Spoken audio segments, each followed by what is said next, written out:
Hey, what's going on, everyone, and welcome to The Words Are Not Enough. This is our James Bond talk show podcast and apparently live stream where we talk about all the latest happenings in the world of James Bond. I am one of your hosts, Griffin 008 Schiller, and I'm joined by my lovely co-host, Mr. Brody 005 Saravelli. Or is it 4? I don't even know what the fuck it is. But anyways, Brody, how is it going over there?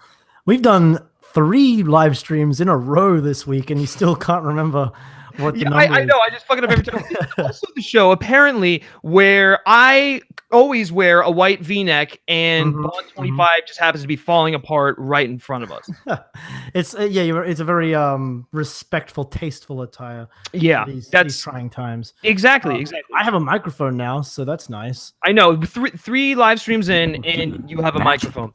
Yeah, you saw him already, but today we decided to have a guest on to kind of bring a different angle in. If you have been following the Men vs. Movies channel, you already know him, Mr. Tyler Tompkins. And while he may not be a Bond aficionado or the biggest Bond fan, he is a film fan. He's very knowledgeable in the world of movies, and we wanted to hear an outside take on the events that's going on in here. So, Tyler, go ahead and say hello to everyone. Hey everyone, can I be Tyler 0025 Tompkins? Because of how cursed this movie is. I mean, it's ridiculous. But I'm happy to be here. I'm excited to talk James Bond. Yeah, it's exciting. Maybe we'll have to have you on one of the full shows at some point. Yeah, but anyways, so apparently just the floodgates have opened ever since Danny Boyle left the project, and now we have another update to the story. Is Bond 25 going to be delayed? So I'm going to throw it over to Brody, who has the details on that story. He's going to give you the lowdown of what's going on, and then we'll kind of discuss those topics. So, Brody, the floor is yours. All right, yeah. So we've got 2 kind of reports here. The first is from The Mirror, which probably the least reputable source that we could probably get a scoop from. But true. Essentially what The Mirror is saying is that Danny Boyle's writer, so Danny Boyle brought on a writer, John Hodge, who he's worked with on like Trainspotting and whatnot, to write the script, and that was apparently conditional in his contract. He's like, if I'm going to do it, I'm going to bring my people on, including the writer. And so we've now got word of allegedly from an anonymous spokeswoman for Hodge, who has said that no, he is not working on it. So that sort of opened up the speculation to the fact that maybe they're going to have to push it back to find a new writer, or possibly go with the original Purvis and Wade script that they apparently had before bringing on John Hodge. And almost to disprove that immediately is the Vanity Fair. Vanity Fair. No, Variety. Oh, it is Variety. Fuck. Yeah. People begin with the V. It's okay. It's Yeah. No, I was looking at my tabs and I saw the V and I was like, Vanity Fair. But yeah, no. So then we have a Variety article that pretty much comes in and says they're definitely not interested in using the Purvis and Wade script because allegedly they are looking for a writer or a writer-director to take on the project. And then it goes on to speculate that possibly this could mean that they're going to have to delay the project. And it also speculates that possibly they're going to go back to the shortlist that they had before they managed to nab Danny Boyle, which includes Yann Demange, Denis Villeneuve, and David Mackenzie. Right. So which I believe we actually speculated either the first live stream we did regarding this or the second one, but we basically... That was the first one because I was outside in the dark. We were talking about the directors. Yeah. I had a feeling that they'd probably go back to that original list, and especially with David Mackenzie, he's just wrapping up, or he has wrapped up Outlaw King, so he's available. Yann Demange has just wrapped up White Boy Rick, so he's available. Those sort of things. According to the article, there may be a bit of a hiccup with both Villeneuve, who we know is doing Dune, right, and also with Mackenzie, because apparently he's producing a TV show. I did not know that. Interesting. But I mean, that could possibly I think he's only producing it, so I think you could probably shuffle around with that. They also threw in the Variety article. Also said he's doing Gemstone. Okay. But they also said that possibly because they included writer-director as a stipulation, that they may be trying to court Christopher McQuarrie because people have speculated that he could be coming on, considering the success of Fallout. Right, and that's what. And if you follow Justin Kroll on Twitter, he's the one who's kind of been breaking these scoops from Variety. It's been him and another gentleman, I forget his name, both doing excellent work, by the way. But Kroll tweeted out a couple of days ago, basically saying that it's just a rumor. This is not confirmed at all, but it is highly suspected that they're going to be going after Christopher McQuarrie. And after the success of Fallout, it makes sense. It's not necessarily what I want, and we'll get into that a little bit later on, but I get it, especially if they're going for that writer-director kind of thing. Absolutely, yeah. And I mean, but this is also the kind of speculation you always see whenever there's a big, whenever someone does a really big blockbuster that does well or is popular, then everyone's like, they should do everything. And then, so, and that's kind of how Hollywood works anyway. Hollywood always chases after known quantities rather than, the unknown. Oh, yeah, right. For sure. Yeah. So and I believe also in the Mirror one, it stated that John Hodge left the project. He's no longer writing the screenplay, which we did kind of predict was going to happen, given they probably either wanted to start fresh or move away from that idea onto something new. But it's just really interesting how this whole thing has kind of been panning out. And Tyler, I want to get your opinion on this, kind of the whole series of events that's happened as a whole, and then the possibility of them courting someone like Christopher McQuarrie to write and direct the film. Yeah, I think McQuarrie, Nolan, Villeneuve, those are all great ideas. I would love to see them direct a Bond movie, but I just don't think any of them would want to do this after seeing Danny Boyle leave. I just think they kind of want to do their own. Like Nolan, I think, didn't he say he wanted to start Bond fresh with somebody else? Yeah, and that's what we were talking about during the first live stream, was that Nolan is not going to come in unless he has complete creative control, and he's not going to get that unless there's a new Bond actor. Yeah, I feel like the producers are going to want to go after either someone they've worked with before, whether it be Martin Campbell or Sam Mendes, which I wouldn't have a problem with, or they're going to go in the direction of getting a lower level tier director, someone below Danny Boyle, Villeneuve, someone they can kind of push around more. I think they're going to go more in that direction. Mm-hmm. I think they should just do whatever they can to get this movie out. Mm-hmm. I don't think it's going to make its release date. I think it'll be another year, maybe 2 years. Yeah. But it seems like there's just a lot of tension going on over there. You hear the rumors with Daniel Craig. Apparently, he's the reason Boyle left. Did y'all talk about that at all? Yeah, that's what we discussed yesterday. Was essentially, Danny Boyle left because of Daniel Craig. The disagreements they had, and it's actually been pretty, I wouldn't say confirmed, but basically every outlet I've seen is reporting that it's due to the decisions regarding the main villain of the film. And that's apparently crazy he has that much power. I mean, I know he's James Bond, but to me that's pretty shocking. Right, yeah. They brought him on as a producer and Spectre, so he's a producer now. Oh, I didn't know that. Okay, I didn't know that. Yeah. Okay. But people seem to be saying that well, it's interesting because talking about sort of the script problems that allegedly because I feel like people have been pretty hard on the producers.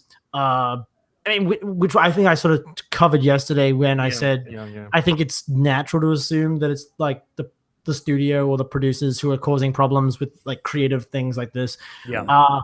But it seems to be that Daniel Craig is just very particular about what he wants to do with this last film. Yeah. And we mentioned the political stuff yesterday that may have been a point of tension, but we didn't mention something that the Mirror article kind of touches on, which is that apparently there was a Me Too tinge to Bond 25, which was which we hadn't heard about explicitly at any point, but that would make a lot of sense considering the political moment that we're in and all that. Yeah. And considering the certain conceptions about the character. So yeah, I wonder if that was possibly a point where Daniel Craig was like, I'm not playing Bond in the sexual assault Bond movie. Right.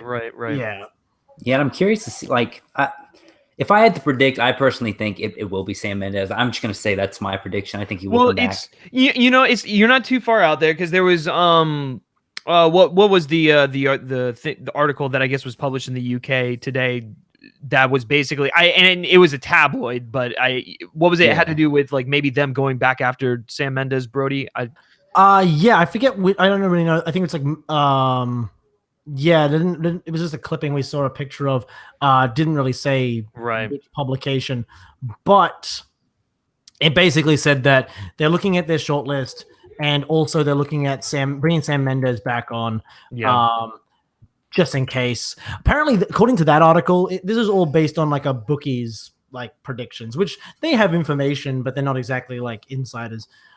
But he was saying Sam Mendes was a favorite to come back just because of his history with it. They also had David Mackenzie as like the #1 pick. Yeah. Yeah, and then it's sort of the article also sort of talks about the fact that they're like it just basically mentions other instances where the producers have kind of wanted to rush something to schedule, like with Quantum of Solace, and it eventually ended up getting pushed back. Yeah. And they sort of cited that as an example of maybe this is a similar situation, but nothing that we've read so far is leading me to believe that they're trying to rush for this deadline. Well, except for this one thing that I want to bring up, and we don't know whether this is even remotely accurate. We've seen it posted in a few James Bond forums and on the James Bond Radio Facebook page and stuff like that. So it is something to bring up. I would not take this seriously. I would take it with a grain of salt, but he is an insider in the Bond family. But anyways, Gareth Owen, who I believe was a either a manager or like an agent for Roger Moore or like his assistant or something. I'm not 100% sure in the relation. I probably should be aware of that, but regardless, he posted something that I'm going to read to you here. He said, still on Bond, there are lots of articles and internet discussions saying the producers could revert to the Purvis and Wade script, like we said before. Well, what if I was to tell you that that is the script John Hodge was rewriting? It wasn't his original story. He just had some of his own elements to throw into the mix. Makes sense, does it not? That the producers wouldn't give a completely free hand to a writer they don't know, but equally would want to give their director confidence by having his guys around him as it moved towards production. He then goes on to say that the film is still firmly set for a December start. Don't panic, don't panic. Tyler, I'm going to go to you first on this one. What do you make of that comment, just given the man's relation to the franchise? Do you buy into it, or do you still think that this thing is not going to hit its November 2019 release date? When you read that, they still have plenty of time to find someone and get it out. There is still plenty of time, but it just comes down to the script, man. I like, if they're going to use one of those scripts, then yeah, but if they're going to rewrite it, then no way it makes the release date, because it would just be a lousy movie. I mean, I don't know. I think, man, it's tricky, man. They'll probably stick with one of those scripts. And just, you think so? So you think the core concept is going to remain the same? They'll bring in someone to fine tune it, and then it'll still hit that 2019 release date? Yeah, because did you say that John Hodge kind of reworked a script by who was it?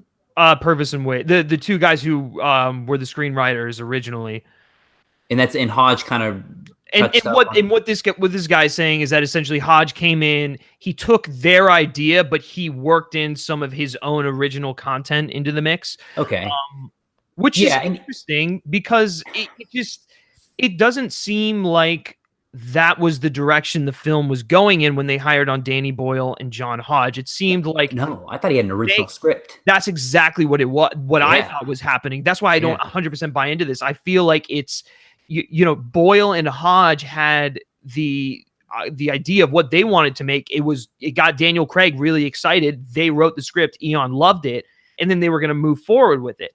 That was what I was under the impression was going on. Yeah, me too. But that I mean, they still have time, I guess, to bring someone in to work on, you know, that script. But I guess, why not just keep that script if Daniel Craig loves it so much?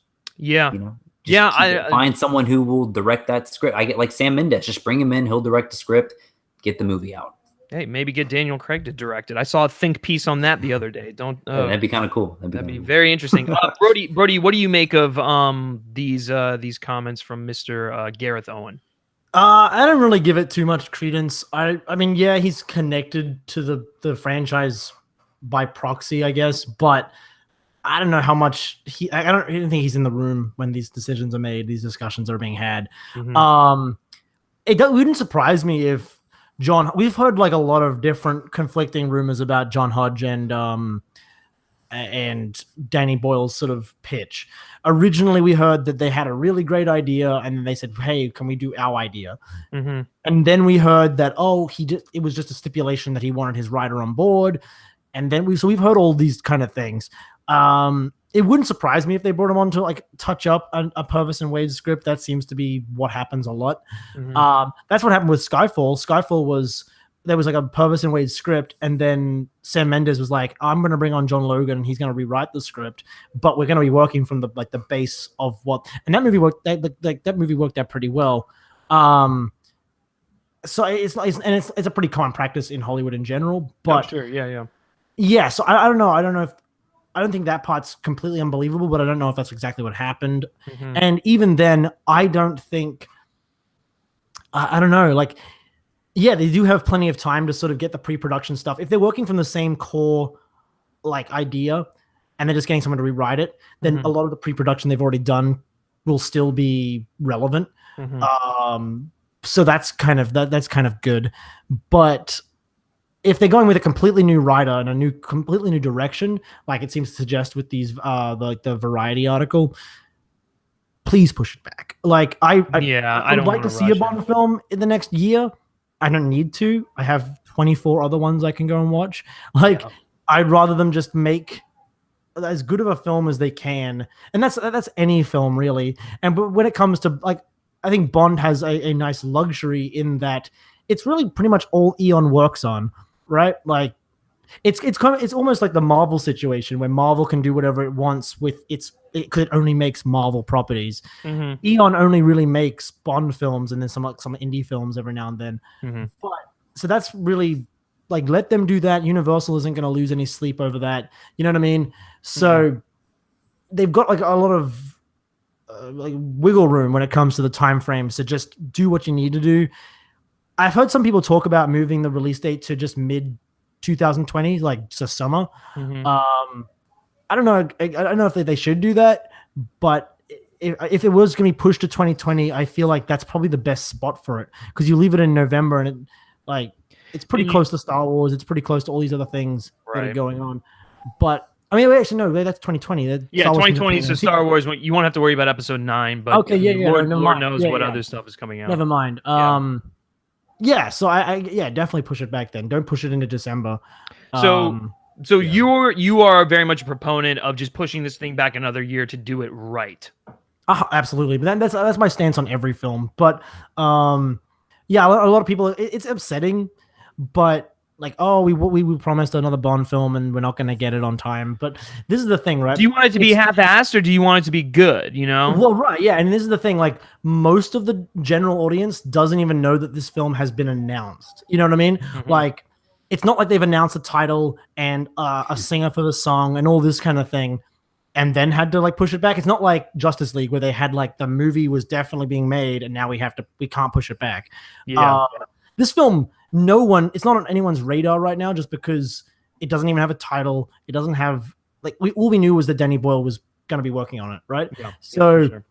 Most people don't keep up with this sort of thing, don't know it's happening. They just assume another Bond film will come out eventually. So take advantage of that, capitalize that on, don't announce a title, announce a singer, announce a release date publicly, like do a press conference and all that, and then sort of box yourself in. Take advantage of the fact that no one knows this thing's coming out when it's coming out. I don't know. No, I'm of that same mindset, but it's interesting because I think, Tyler, you're of a different mindset, right? You want this thing to come out just as soon as they can so they can move on from the Craig era. Yeah. Now, if they were to say, if they were to announce, they brought on Christopher McQuarrie or some other guy who was going to rewrite the script or try a completely new script, then I would say, take your time, please. But if I could pick how this goes, I would say just bring Sam Mendes on, do some work on the script if you want, and then just get going, because interesting. It sucks having so much, being able to know so much about what goes on behind the scenes and hearing all these rumors, especially guys like us, because we're pretty well versed in film Twitter and everything. Yeah. Because it sounds like a lot of like Daniel Craig and a lot of these people don't even want to be a part of it, just because you hear the rumors, like Craig saying he wants to like slit his wrist or whatever. Right.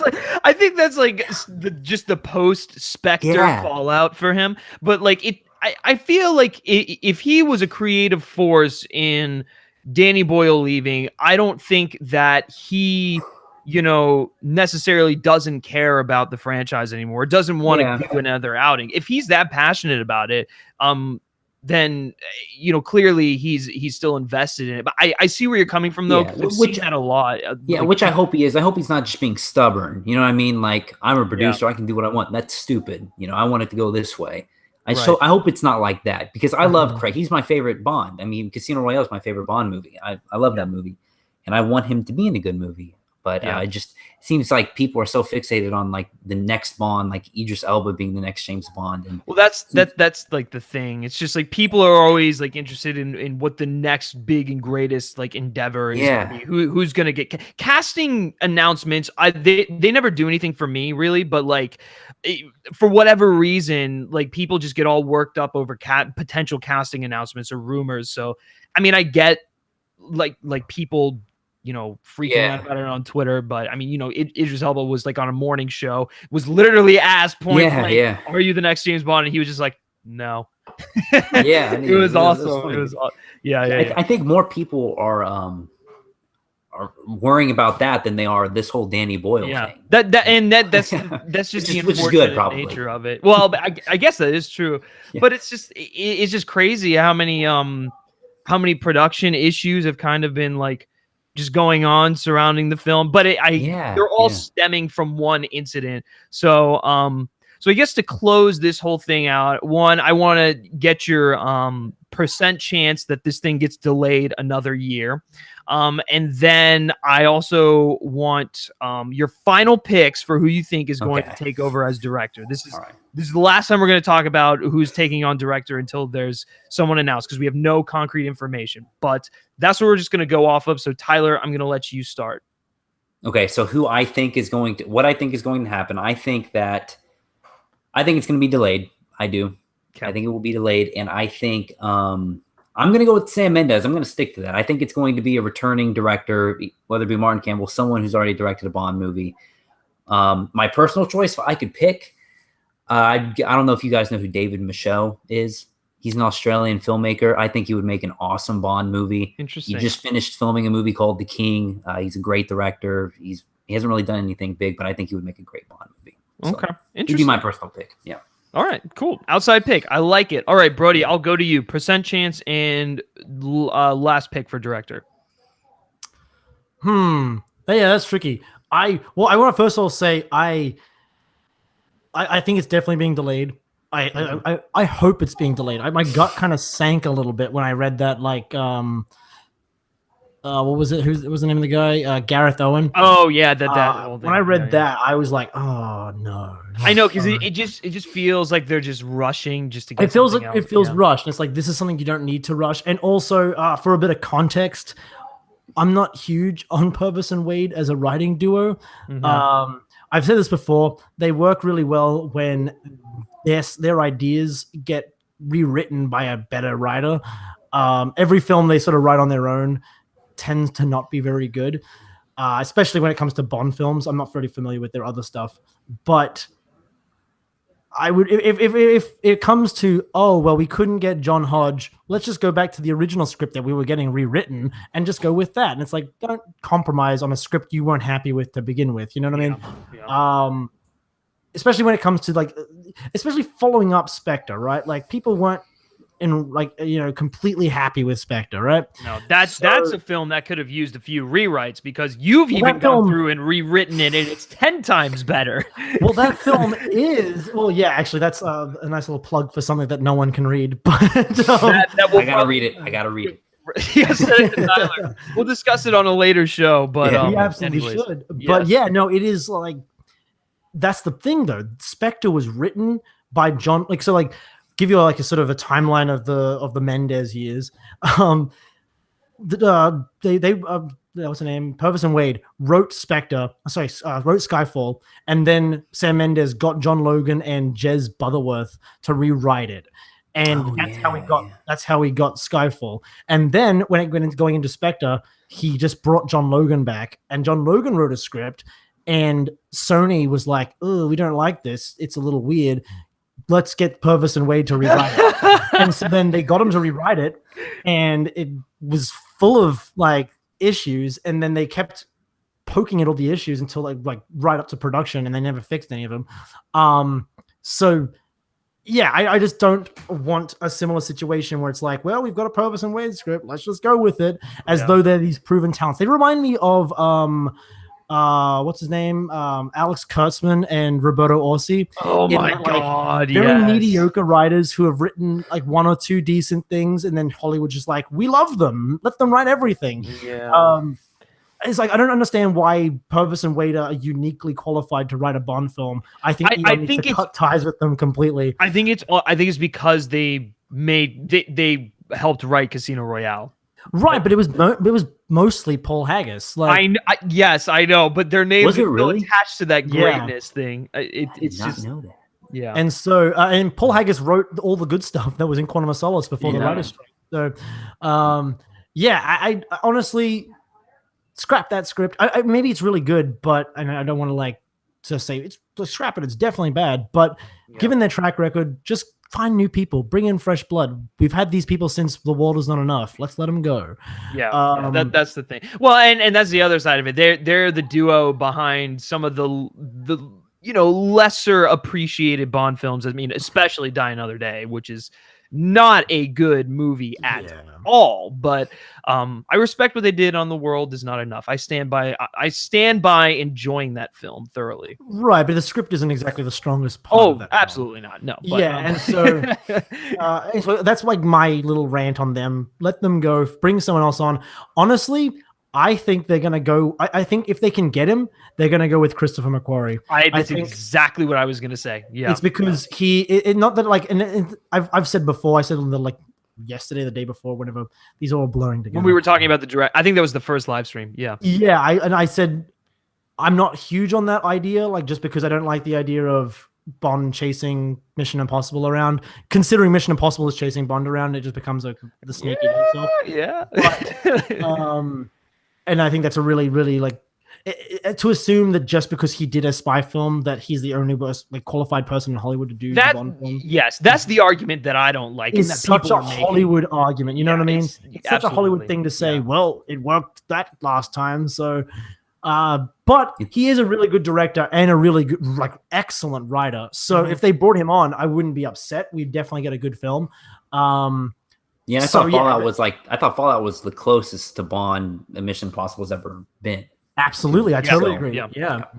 And so I wouldn't be mad if they brought him on. The stunts would be excellent. There would be probably Tom Cruise in it.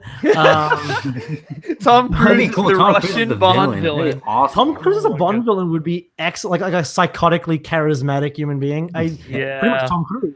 But and that a little bit of a tangent here, but that's something that I've wanted to see from Tom Cruise as of late, because the only other time we've gotten that has been in Collateral. So like, yeah, and you know how good he was in that movie. So awesome. Yeah, that would be really cool. Yeah, and so I would be totally on board with Christopher McQuarrie, and I think that's who they're gunning for.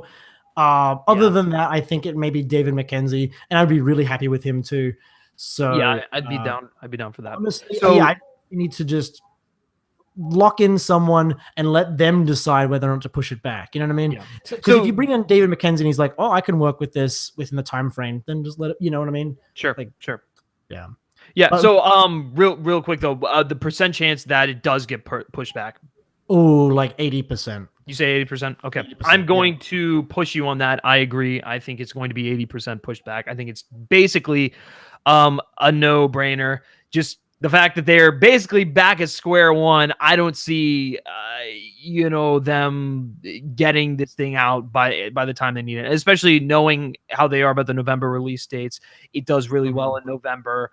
They don't want to compete with summer movies, nor should they. They should have the month to themselves. So, Yeah, I think this thing's getting pushed back to 2020, unfortunately, but I'm all for it. And I think that Christopher McQuarrie is definitely their top choice. Whether or not he gets the gig remains to be seen, but I do believe that he is probably their top choice at the moment. I am okay with it.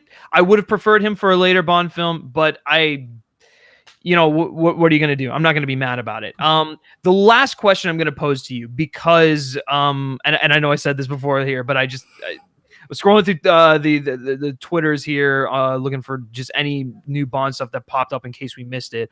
And it reminded me of the dispute over the Russian villain. So I do want to pose a question to both of you. Do you think that the villain is still going to be Russian, or are they going to try and keep the core idea of the script and just kind of move away from the villain situation? Because that seems to be where all the problems are stemming from. Let's start with Brody this time.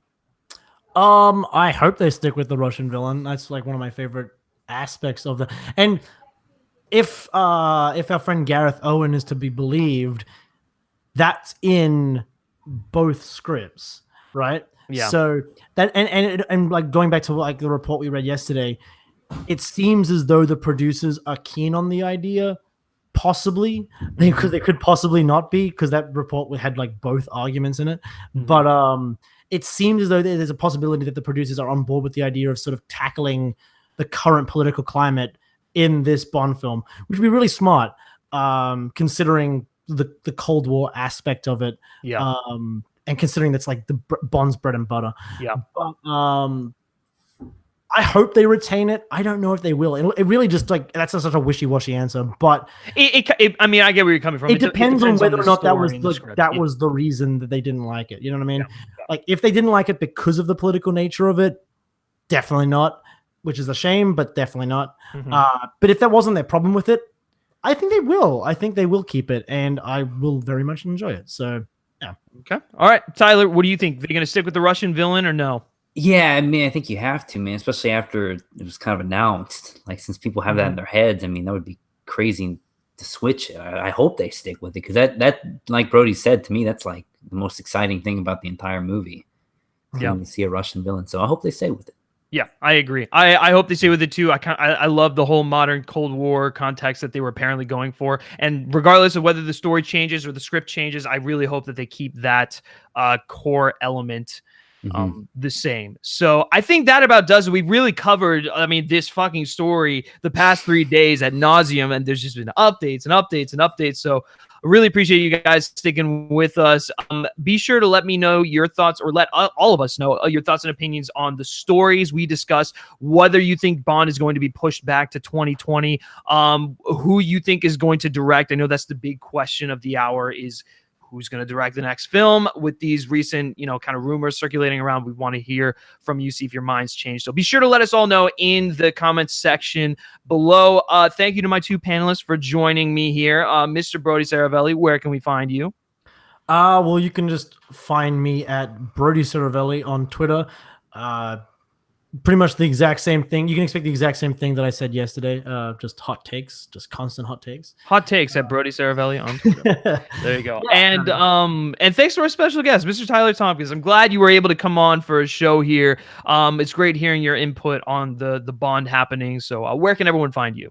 Yeah, you can find me on Twitter, Instagram, and YouTube by searching Tyler Tompkins. And can't wait to talk about Bond again, because I'm sure there's going to be like 20 other stories to come out within the next month. That's the thing, man. They're just going to keep rolling out. Maybe we'll do another live stream. Maybe we'll just wait to talk about it during, I don't know, a full podcast episode. But it's been fun doing these live stream videos for this whole thing. It's a nice change of pace, and I kind of like the just like upfront, off the cuff kind of discussion for breaking news. So it's good stuff. So be sure to not only like this video, but share it with your Bond friends, and subscribe to our YouTube channel where we talk cinema on a weekly basis. You can like Men vs. Movies on Facebook, follow us on Twitter simply by searching Men vs. Movies. And if you like me specifically and you like what I have to say, you can always give me a follow on Twitter at Griff Schiller. All right, that's going to do it for this Bond stream. And until next time, guys, take care.